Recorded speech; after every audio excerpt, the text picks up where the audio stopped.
ดวงนาเฝ้าแต่มองไม่เข้าสายตา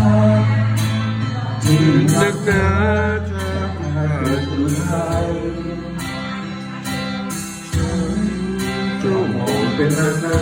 นๆเห็นเธอแต่ตาแล้วออกหาเพื่อนได้อย่าพอรักรักษาหัวใจทุกอารมณ์สดใสมีลายโอ้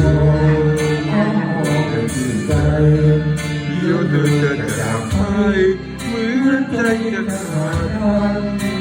ต้องสดใสเธอรำพันเป็นเพียงหน้าตาไม่พอทันสุขใจจากไปจะนอน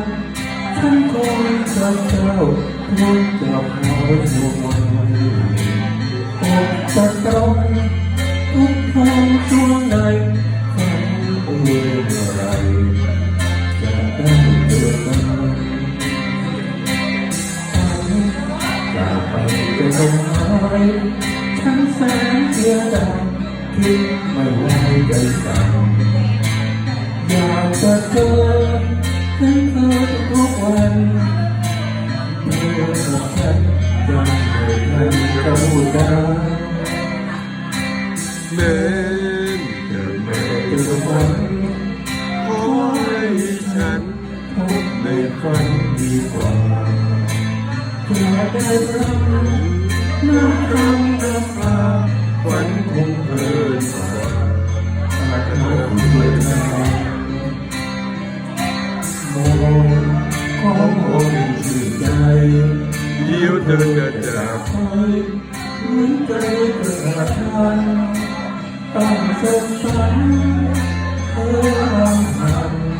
เป็นเพียงแต่กันไม่พอฉันสุขใจจากไปจะเข้ามาร้องฉันคงจะเศร้าทุกข์จะเผาตัวใจตกจะต้องทุกคนส่วนในคนเอื่นใดจะได้เกิดกัน